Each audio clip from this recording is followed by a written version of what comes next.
अच्छा सुनो, सब्सक्राइब करते वक्त ना घंटी बजा देना ताकि जब मैं ऑनलाइन आऊँ तो तुम्हारे फोन की सोनी म्यूजिक भोजपुरी।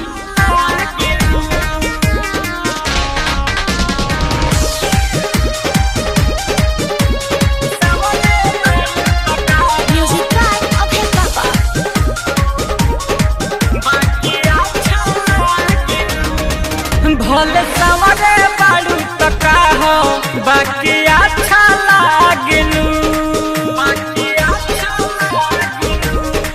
भले सवरे बाड़ू तका हो बाकी अच्छा लागलू, भले सवरे बाड़ू तका हो बाकी अच्छा लागलू। जमन बात होला खुल के बोलेलू हो, जमन बात होला खुल के बोलेलू, तू त सच्चा लागेलू। हाय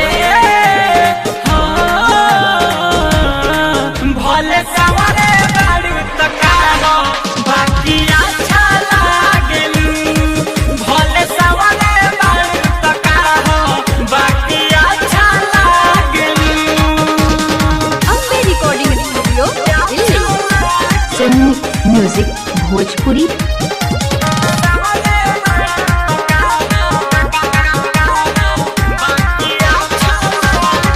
देहले बाड़ू सिकड़ी तूता सोनवा के कीन के, चमक चमक चमकेला रात के चाहे दिन के।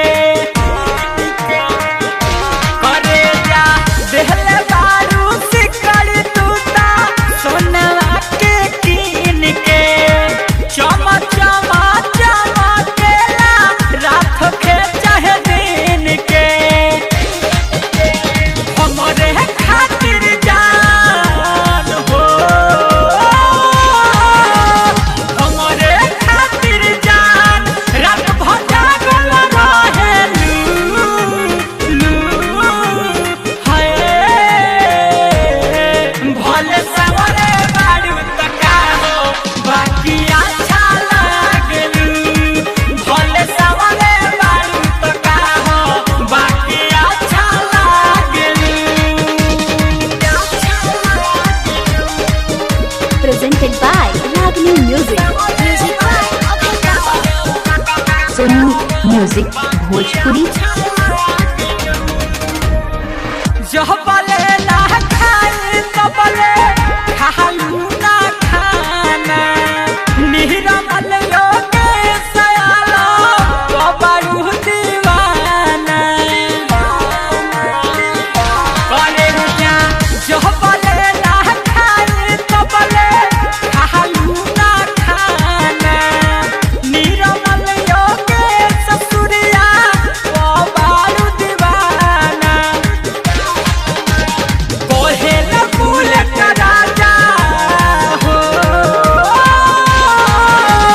कोहेल कुछ फूल राजा तब पीछा भागेलू हो। हाय भले सवरे बाड़ू तका हो बाकी अच्छा लागलू, भले सवरे बाड़ू तका हो बाकी अच्छा लागलू। जमन बात होला खुल के बोलेलू हो, जमन बात होला खुल के बोलेलू, तू त सच्चा लागेलू। हाय भले सवरे बाड़ू तका हो बाकी अच्छा लागलू, भले सवरे बाड़ू तका हो बाकी अच्छा लागलू। Sony music Ambe recording Bhojpuri studio की शानदार दिल्ली। प्रस्तुति।